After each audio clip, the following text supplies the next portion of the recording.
Hello. Before we get started on the restoration portion of the presentation, I wanted to share a bit about Nature Collective. Nature Collective, a 501c3 nonprofit founded in 1987, has for over 35 years connected people like you with nature. The mission is to drive a passion for nature for all. We strive for our places, events, and programs to offer every human an experience in deep connection with the living world.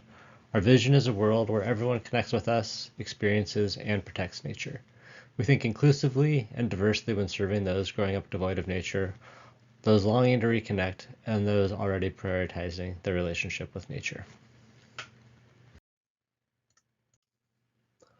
One way we connect people to nature is through environmental education and outreach.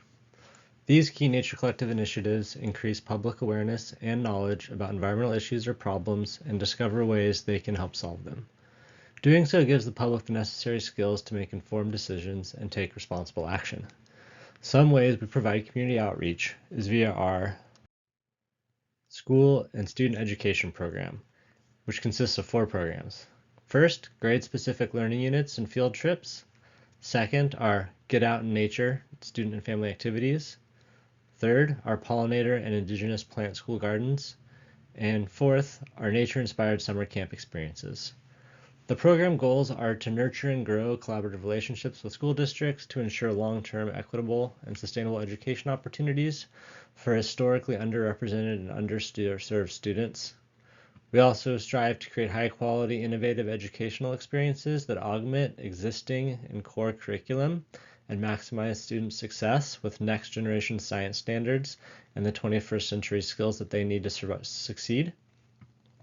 We also create opportunities that connect students to nature and innovate and expand traditional education approaches and provide no-cost access to diverse learning opportunities that bridge gaps between in-class, at-home family, and nature-based learning experiences.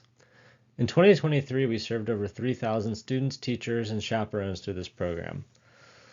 Through our programs, we bring access to students and their families at not only San Elijo Lagoon Ecological Reserve, but we also introduce them to San Diego Bay National Wildlife Refuge, the Agua Hedionda Lagoon, the San Diego Botanic Garden, and Cardiff State Beach. This provides many ways for these groups to fall in love with nature.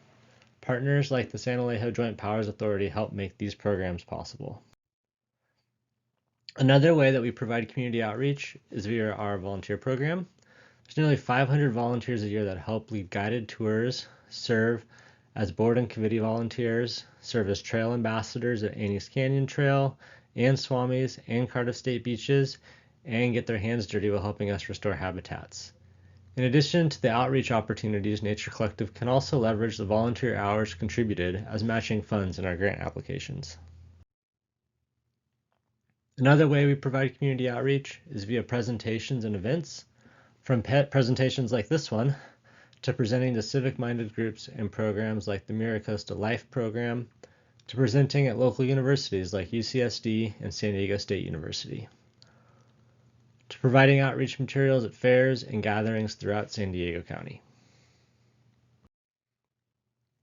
Another way Nature Collective connects people to nature is by protecting and restoring habitats, land, and nature to ensure it's available for everyone to enjoy long into the future. One of our biggest restoration projects has been revitalizing the San Elijo Lagoon Ecological Reserve, which is the focus of the remainder of this presentation. Let's start by going back in time and looking at how the lagoon needed a restoration project to revive the wetland. From the late 1800s to the mid-1900s, there were many roads and berms built across the lagoon, and each time one of these roads or berms was put in, it was built with the smallest possible bridge, and that bridge was placed wherever the water happened to be at that point in time. So you can see the berms in this photo from 101, from the railroad, from the 5 freeway. For all of these, a lot of material was brought in to create a berm across the lagoon with a very small bridge. Because of this, the lagoon was no longer able to open and function hydrologically as it would have naturally, so no longer could it break free through the sand berm along the coast at any point along the opening between Cardiff and Solana Beach, and instead this main channel was forced to be maintained in a singular location where we have the outlet today by the Cardiff State Campgrounds and the main channel winding around and going under the 5. Because of this, the lagoon ended up closing a lot more often than it would have normally, and it didn't have nearly as many opportunities to open back up to the ocean because it had to always open up in the exact same place. Because of this, the lagoon ended up being closed a lot of the time, and we see a lot of what we saw here in this picture from 1965, where once the lagoon closes, it's no longer open to the tides each day. There's no easy way for the lagoon to drain, and so stormwater and runoff just piles up inside the lagoon. You end up with a situation very similar to having just a consistent high tide all the time. With that, you can have the dissolved oxygen levels dropping in the lagoon, poor habitat quality and conditions for plants and animals to thrive, and just a low quality ecosystem. So this was the main reason we wanted to do this. And we can see this picture over here on the right, which is more what we've gone for in the restoration, which is, okay, working within the context of a very urban environment, what can we do to restore this wetland? So today what I'm going to talk about is both the purpose of the San Elijo Lagoon Restoration Project, the timeline for doing the restoration, what the actual process was we used to go through the restoration, and then give you the 2022 annual monitoring update. The main purpose of the San Elijo Lagoon Restoration project was to both enhance and restore the physical and biological functions of San Elijo Lagoon. This picture is a really good overview of what we were achieving through the project, where the main tool we had to enhance both this physical and biological function was to widen and deepen the main channel in the lagoon. By physically altering the lagoon to create the appropriate hydrologic conditions to enable the lagoon to function naturally on its own, the hypothesis was that would on its own allow the restoration of the biological functions by the ecosystem coming back and being able to function as it needed to on its own. So the main thing we did here really was widen and deepen channels in the lagoon. Here's the timeline of the restoration progress. So the construction started in December of 2017. The construction period was preceded by about 2 years of pre-construction baseline monitoring. This baseline period was used for two main things. One was to just establish baseline conditions in the wetland so that we could see how the restoration was successful based on new attributes and characteristics we add to the system. And then the second thing was there are actually some functions and characteristics of San Elijo Lagoon that were excellent before the restoration, and we wanted to make sure that by going in and doing construction effort in this sensitive ecological environment, we didn't ruin or degrade any of the existing positive characteristics of the wetland. So then after construction, we had another period called the plant establishment period. The plant establishment period was a period during the restoration at the very end, we did some plantings of native species, and this is just a year-long period to ensure, like, if some of those planted plants don't survive, there's a second opportunity to go in with our contract and replant to kind of give another boost of plants in the lagoon to start the plant establishment with.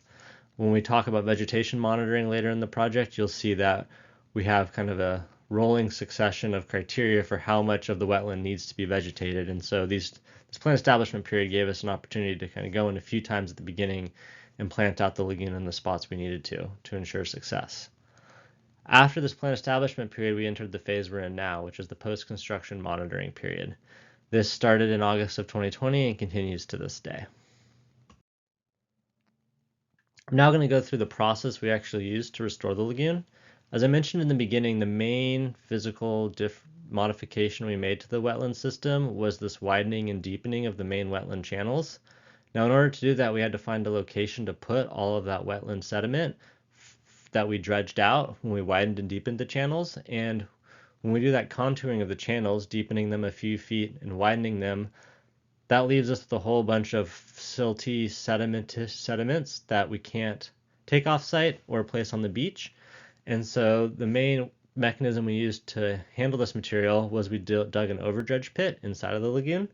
This overdredge pit was about 15 acres large, and it went down about 40 feet. And the intent of it was, once you scrape about the top 5 feet of material off to the side, going down the next 200 feet or so is just pure beach sand. This is all legacy sand left over from the past thousands and thousands of years when the lagoon used to open up to the ocean at a variety of different points, and beach sand just kind of piled up over time in these spots. So what we did is we pushed all the material off to the side of the pit. We then used a dredge to dredge down that next 40 feet, place that beach material, quality material on the beach, And then after that, we can go back and backfill that pit with the dredged material from all the channels.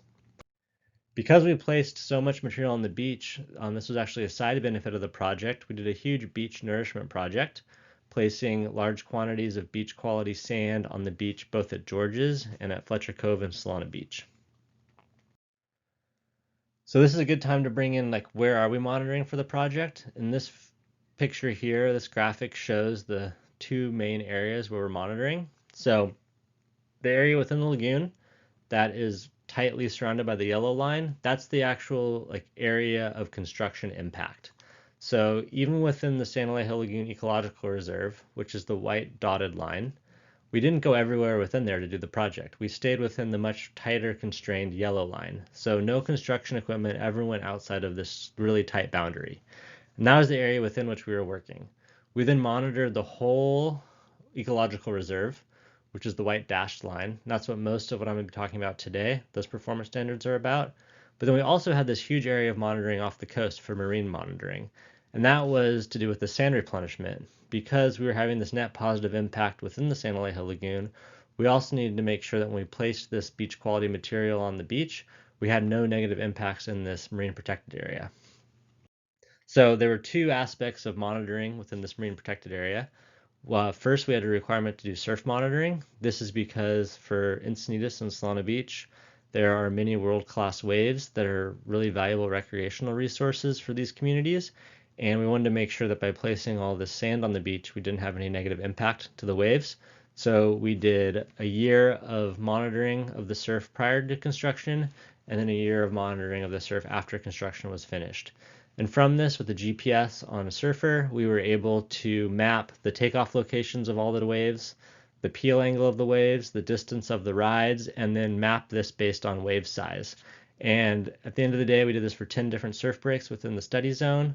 Of these 10 different breaks, we saw no negative, statistically significant impacts to any of the waves from the sand that went on the beach. And a large part of that is the sand that we put on the beach was the native beach quality sand from the region. So the sand had the same grain size, it had the same characteristics, and the modeling we did before the project showed that given the hydrodynamics of the littoral zone off the coast of Cardiff, we expected the sand to be subsumed by the system and not cause any long-term impacts. And this surf study was a really rigorous and quantitative way of going about verifying the outcome of the beach sand placement, that there were actually no detectable impacts to any of the surfing resources in the area. In addition to the surfing resources, we also monitor just the movement of the sand offshore, and this is for the marine monitoring protocol for the project. We have 5 years of marine monitoring. The main things we look for in the marine monitoring is what are the habitats off the coast? We have different types of habitat. How is the substrate changing through time after we place sand on the beach? So this middle map shows an example of that. There's large areas where there's no change. The other change we could have is we could have rocky areas covered with sand, and then we could have areas that were sandy exposed and be exposed rock over time. In addition to that substrate on the bottom, we also look at, okay, well, what's the quality of this habitat? What type of exposed rocks do we have? So we could have increase or decrease in biotic reef. So this is like the quality of the rocky habitat, and then also surf grass in addition to that. So now changing gears, moving back away from the coast, we're going to look at continuing the process within the lagoon. So I mentioned before we made this overdredge pit. We put a bunch of sand on the beach. We then used two main tools to prepare the channels to become wider and deeper. First were swamp excavators. These machines are able to do really high level precision grading of the channel edges. And what they do is they make the edges of the channels slope very gradually down towards the center, and they load the center of the channel with all the material they grade. This is a really critical part of the process because one feature of the restoration, in addition to making wider and deeper channels, was we wanted really gradual contours around the wetland. So with sea level rise, we want it so that as sea level increases with climate change, there's a very gradual transition in elevations throughout the wetland so that plants have the ability to reestablish themselves at higher elevations as the tidal band that they need to survive in kind of moves up and up with sea level rise. So these swamp excavators, what they do is they enable that precision grading of the channel edges. They load the center of the channel with material, and that's the first step for all the channel work. The second step was a dredge. You see that on the picture on the right here. So this is the dredge, which then comes in after the excavator has contoured the edges of the channel, and it sucks up all that preloaded material in the center of the channel, and it exports it through a pipe down into that overdredge pit. Another aspect of the restoration process, which is similar to that kind of fine contour grading of the channel edges, are the transitional areas. These are upland areas that are above the highest high tides today, and we created multiple areas like this inside of the lagoon where we have very gradual changes in elevation from the high tide level up to about 15 feet above sea level. These are spots that are designed and intended to be locations where plants can slowly transition over time with sea level rise to higher and higher elevations throughout the lagoon. And these eliminate the bathtub effect, which is where you have a wetland that doesn't have these types of features. If sea level rises enough, everything becomes subtidal and you just have a ring of habitat around the outside. So San Elijo Lagoon has been intentionally designed to not have that issue and instead has these transitional areas in different portions of the wetland that enable habitat transition with sea level rise. Another part of the restoration process was both replanting and allowing revegetation of the wetland. So we replanted in some areas. I mentioned this before with that plant establishment period where we went out and planted. A lot of what we planted was cordgrass, which you see in this picture on the right here. And we planted also some mid and high salt marsh and upland species as well. But in certain portions of the wetland, we planted out with native species. And in other portions of the wetland where it was not cost effective or it was too damaging to the habitat to actually try and get out there and plant new plants, we just let it be with the assumption and hypothesis that the native habitat around the areas we worked in would slowly infill those areas with the correct plant species through time as the system started breathing to life again. Another aspect of the wetland that we added was a nesting area. This nesting area was designed for snowy plovers and least terns, both endangered species. And this is a big area where we took some of that beach quality sand we dredged and we used it as this thick cap over this area that used to be a wastewater and sewer treatment facility long ago within the wetland. And we transitioned to that really poor quality habitat into the super high quality nesting island. You'll see this if you walk along the pole road in the wetland. And I encourage you to go out there and look. And if you're lucky, you might see some of these endangered birds. So that's going over the full process of the restoration. Now here's just two pictures, kind of the before and right after we finished restoration, just to highlight a lot of the things I just talked about. So first thing I really want to point out is just how much wider and deeper these channels are in the lagoon. You can't really tell how deep they are from the image, but you really can see how much significantly wider we've made these channels. Not only is the main channel substantially wider, another thing we did is we actually made a far more direct connection between the east and west sides of I-5 in the lagoon. This serves two purposes. This enables tidal exchange much farther east within the wetland ecosystem. Before our project, there was not much, if at all, any tidal exchange east of I-5. And now we have a much clearer path for water to get in and out east of the freeway each day within the wetland, reclaiming a whole bunch of salt marsh habitat, which is one of the most endangered habitat types in all of California. This direct connection to the East Basin also serves as a really effective conduit for stormwater to exit the lagoon during high flow events. Because this is such an urban area, we don't want stormwater flows overtopping the roads and communities around the lagoon. And so this direct channel is has a separate function of enabling that stormwater to get out to the ocean really quickly. You can also see the nesting island here in the picture. You can see the remnants of the overdredge pit. And you can also see this new channel we built in the West Basin. So the West Basin, which is the basin between 101 and the railroad, had very little tidal exchange prior to our project. And now you can see a clear channel where there was not one before. So now I'm going to talk about what is success for restoration monitoring and how do we monitor success. So there's two key characteristics of success for this project. First characteristic is no environmental impacts. Second is we want to have an improved wetland ecosystem at the end of the day. So we didn't want to cause any damage in this sensitive ecosystem, but we also wanted to enhance this ecosystem through the process of restoring it. So there's three main ways we measure our progress towards this success. The first is marine monitoring, which I already touched on. The second are project success standards, which I'm going to focus on today. And that's the 10-year period after restoration, how well are we doing? And the last is long-term monitoring. And the long-term monitoring is there's a 50-year monitoring requirement for this project that the ecosystem is resilient against changes from sea level rise and climate change. And that starts about 8 years from now, and that's not going to be a focus of today's presentation.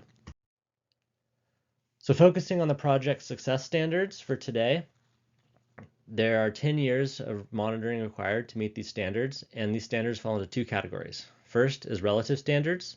So the relative standards require that San Elijo Lagoon functions like similar reference wetlands.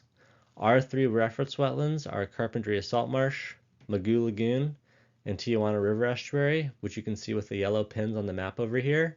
And these are three lagoons that have been chosen for multiple wetland restoration projects as the three best examples of high-functioning native salt marsh in Southern California. So for relative standards, the requirement is that San Elijo Lagoon is, when ranked in a way I'll explain later in this presentation, is not the worst performing out of this group of four wetlands. So San Elijo Lagoon must be performing as good or better than Carpinteria Salt Marsh, Magoo Lagoon, or Tijuana River Estuary. The second set of standards are absolute standards. The absolute standards is for things where San Elijo Lagoon has a certain set of characteristics and the lagoon has to be better or than it was before the restoration project on these characteristics. In addition, I mentioned this before, but the long-term standards are these 50 years of resiliency to climate change, and talking about that will be out of scope for today's talk. So, history of restoration monitoring, we completed the 2021 was the first year. The annual report showed that we were trending towards success. And 2022 is the second year of post-construction monitoring, and that's what's currently being compiled and what we're talking about today. The first category I want to talk about for monitoring is the topography, bathymetry, and residence time of the water. Topography and bathymetry are just the elevations within the lagoon. We call it topography when it's above high tide level and bathymetry when it is below the high tide level. And there's requirements that these don't deviate significantly from the designed elevations for the project. And we use these elevations to understand and model the residency time of the water within the lagoon. This is how long water tends to stay in the lagoon in different locations of the lagoon with the tides each day. So the picture on the left here is the post-construction survey right after construction, and the picture on the right is the post-construction survey for the 2022 report. One thing I want to point out here is we use that bathymetry and topography to do residence time modeling, and we do it in all these locations. You can see with the black dots on the map above. And we have performance standards for residency time. So our targets are, we have no targets in the West Basin, but for the Central Basin, which is between the railroad and the I-5 freeway, the average residency time of water is less than 7 days. That's our performance standard. And then for the East Basin, which is east of the I-5, the residency time requirement is no more than 9 days. And we can see based on our modeling results that in 2022, on average, water stayed in the Central Basin for 3.8 days, which meets our performance standard of less than 7 days. And then in the East Basin, our residency time was 10.1 days, which does not meet our performance standard of less than 9 days. So we did not meet this performance standard in 2022. When we look at the inlet in 2020 and 2023, we can start to get some idea of why we might not be meeting this residency time requirement in the East Basin. So even though the East Basin is far away from the inlet is kind of a control valve on how much water goes in and out of the wetland each day with the tides. And we can see in 2023 that there was substantial shoaling within the inlet. And this is due to the fact that because we've widened and deepened the channels within the wetland, the velocity of water coming in and out of the lagoon is greater each day because a larger volume of water has to enter and exit the lagoon with each tidal cycle through the same opening. And because of this, sand is actually making it farther into the lagoon than it did before the project because the velocities are higher and it's carrying that sand further along before it drops out. And so we're seeing a lot of shoaling over a greater area than we used to see prior to the project. When we look at this map here on the right, this is taking a digital elevation model from 2020 and 2022 and doing a difference between the two. Areas that are white are about the same elevation both years, and then red areas are incredibly higher, or much higher in 2022. So we can see that we have these areas along the bends where we're actually seeing a lot more material accumulate than we did in 2020. So basically, because of this, we have a constricted inlet channel and we have material that is constricting it farther upstream than we used to before. And this is an issue that we're currently working on resolving with figuring out what the best mechanism will be to continue doing annual inlet maintenance like we've done for the last 25 years. The big difference here being that up until now, we've only ever had to do inlet maintenance that is west of the railroad tracks.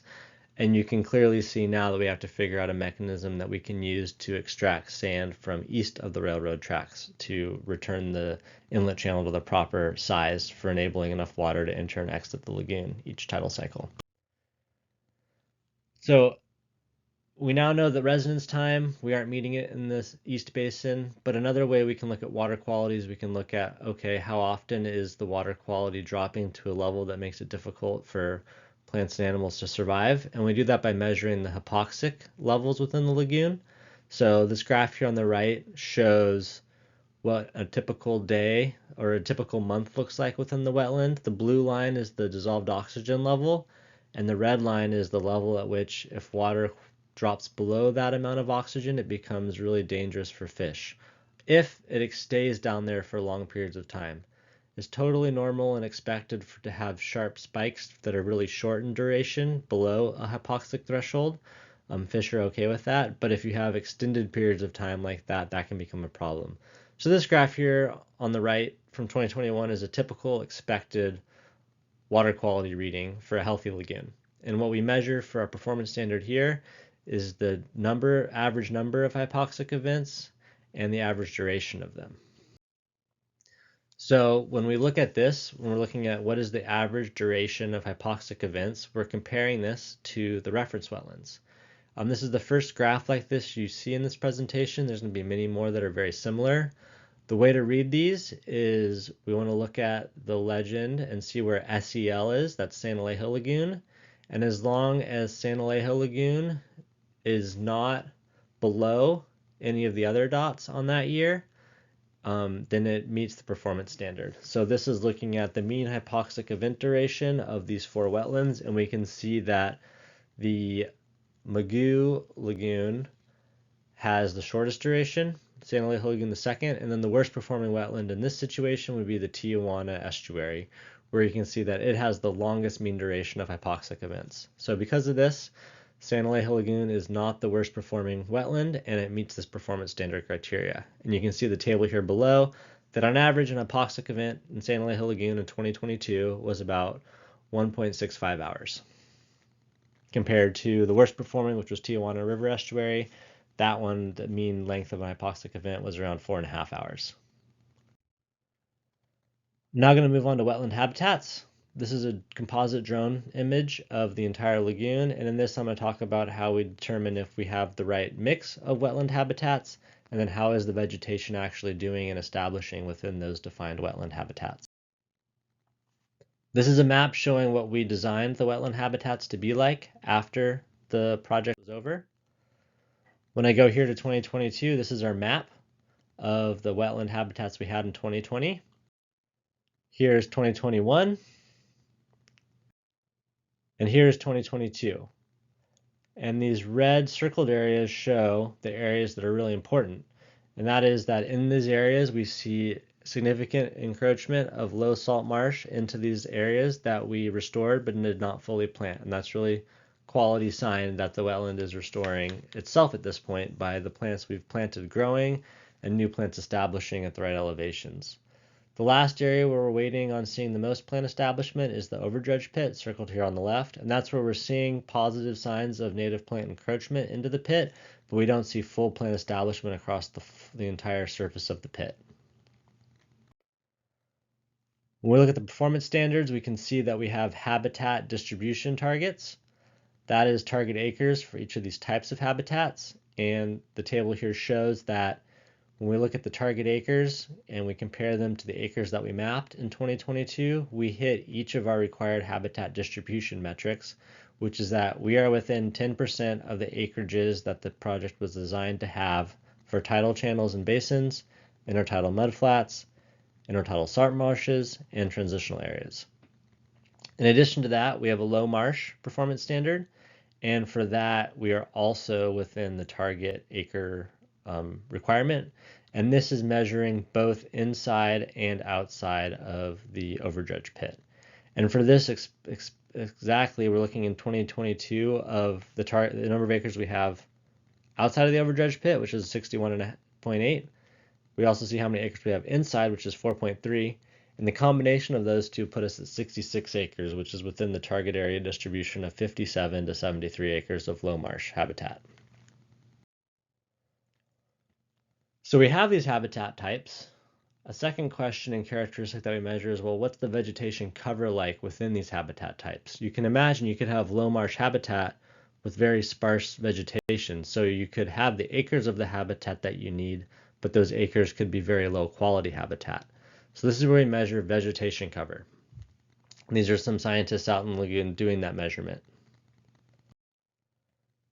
Here we look at what percent cover of plants do we have in the areas where we planted low marsh, where we planted mid and high marsh, and where we planted transitional areas, and then also the areas that aren't planted, where we recontoured the channels, but we didn't actually go in and plant in those marsh covered areas. We just expected native recruitment to grow the plants.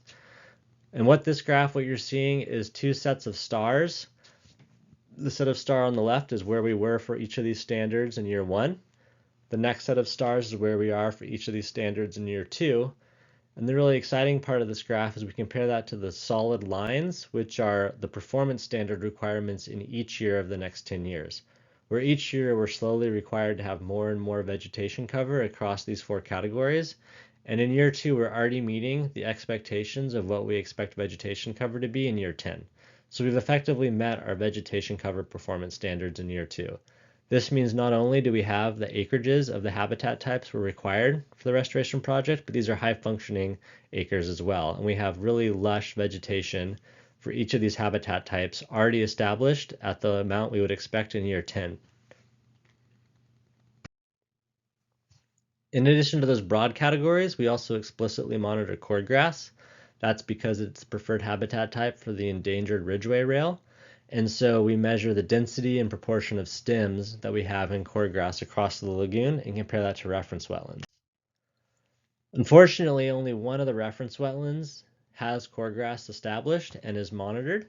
So from this graph, you can see that San Elijo Lagoon is performing worse than the best performing reference wetland, but because there's only one reference wetland, we actually don't have a comparison to Carpinteria Salt Marsh or Magoo Lagoon because they do not have cordgrass to compare to. And so from this, you can see technically at the moment we are not meeting this performance standard, but it's an open question on whether or not we should be compared to Tijuana only, and that should be considered the best or the worst performing reference wetland. But for now, we're not meeting the standard because Tijuana estuary has greater proportion of grass cover. We also monitor fish and invertebrates. These are surveys done in the channels. We look at main channels and side channels to understand both the density of these species, so just how many fish and how many invertebrates do we have in total, and then we also look at the diversity of species that we have. Those are both important indicators of the quality of the ecosystem in the wetland. For invertebrates, we didn't sample this year because the monitoring plan requires invertebrate sampling at year 0, 1, and 3, and then annually starting in year 5. And so since right now we're in year 2, we had sampling last year and we'll have sampling next year, but there was no invertebrate sampling this year. In terms of fish, the graph on the left shows the fish density in San Elijo Lagoon, and we meet this performance standard because San Elijo Lagoon is not the worst performing wetland out of the group of 4, including the reference wetlands. So it's statistically the same as the Tijuana River estuary in terms of fish density. On the right, we look at fish species richness, and that's what's the diversity of fish species that we have within the lagoon. And here we can see that also we're meeting our performance standard because the Tijuana River estuary is actually the worst performing wetland out of the group and has the lowest fish richness score.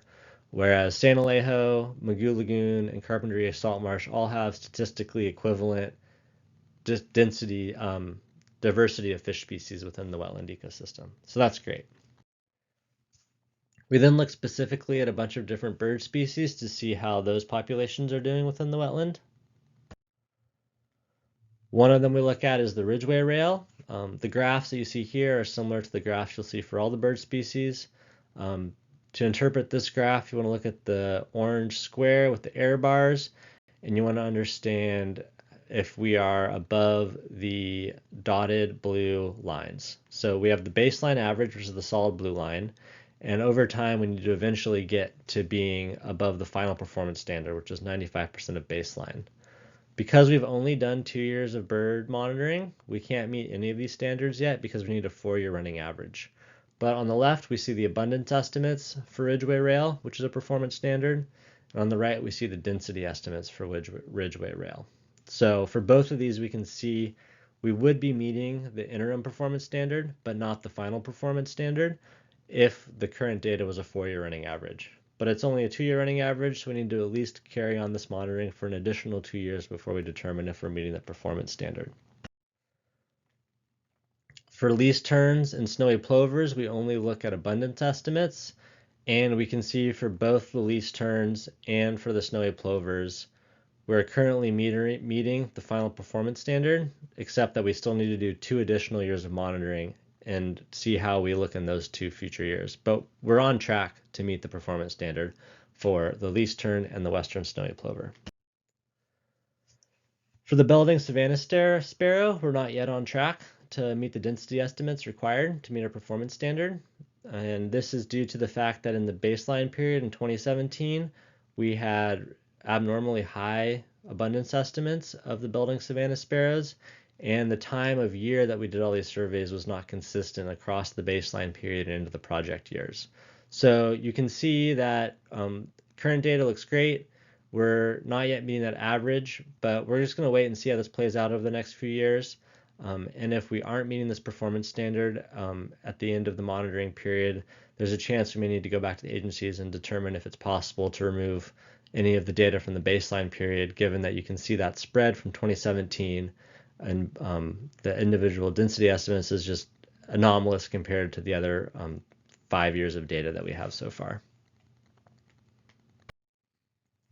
So now I've gone through those. This is the draft summary of the performance standards. So this is looking at the relative standards. So when we actually make the determination on if we're meeting the relative performance standard, we take all relative standards in concert together. And what we do is we need to see if we perform better than the worst performing reference wetland. To determine the worst performing reference wetland, what we do is we look at how many standards are similar to other reference wetlands. That's the second to last row in this table, where we look at the number of standards similar to other wetlands. We can see San Elijo was similar to 2.5 reference wetlands. Tijuana standards are only similar to 2, and the Magoo and Carpinteria Salt Marsh, their standards were similar to 3. And so this is a way of ranking them all once across all relative standards and saying, okay, which one was the worst performing the most often across all the standards. And because that was Tijuana Estuary and not San Elijo Lagoon, we meet the relative performance standard requirement for 2022. When we look at the total standards, all 13 standards we have for the project, we can see a few things here. So we can see the tracking for years 0, 1, and 2. We can see in year 2 that we are not meeting the tidal elevation standard. I mentioned this earlier. This is probably due to the bathymetry and the inlet shoaling, and so that's an open question we need to resolve with adaptive management. We're also not meeting the Belding Savannah sparrow standard, which was the same as the year before. Apart from that, we're meeting all the standards. Additionally, for a few of the standards here at the bottom, we've actually met the final 10-year performance standard requirement for them. That's for Calipara, which was only required to be monitored 1 year after construction. That's the same with eelgrass. We met both of those standards. And now also we're meeting this with the vegetation coverage standard this year. So the graph's a little confusing. For year 1, we met the vegetative cover standard in year 1, but not the year 10 standard in year 1. But this year for vegetative cover, we met both the 2-year standard and the 10-year standard, so we can say that that final standard has been met. This table will continue to be filled out over the next 8 years, and we'll see as we track through time when we finally meet all of these performance standards. And ideally, if we meet these standards prior to year 10, we can cut back on monitoring and save some taxpayer money and move on to the long-term performance standard monitoring. So that concludes our presentation for today. If you'd like to learn more about the San Elijo Lagoon Restoration Project, please visit our website at naturecollective.org/projects. There's a whole bunch of documentation linked on the website with more details about the restoration project. At the end here, I want to give a big shout out to all the partners on this project. While Nature Collective is delivering this presentation, this project would not have been possible without all of the partners listed below. This was a large cross-functional, cross-sector effort that really spanned local, state, and federal agencies, along with multinational construction firms and local environmental nonprofits to make this program a success. I'll just extend a really sincere thank you to all these partners, as this is really a milestone achievement for Southern California wetland restoration and really shows what can be done when a bunch of folks work together to restore an ecosystem that we were able to do actually on time, which is really impressive. Please stay connected with Nature Collective. Here's our website. We're available also on Facebook, Instagram, X, and YouTube. And if you have any questions, please reach out to Doug Gibson, the Executive Director and Principal Scientist, at his email address listed here below.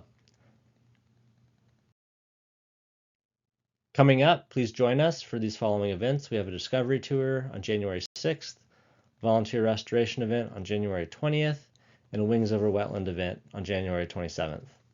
Please look at our website for more up-to-date events as the year rolls on. Donations are always welcome.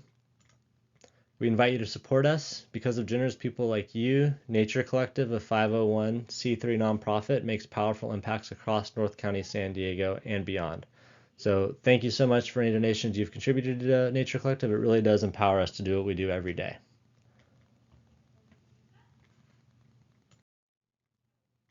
Thank you so much for listening in to the 2022 annual monitoring report for the San Elijo Lagoon Restoration Project.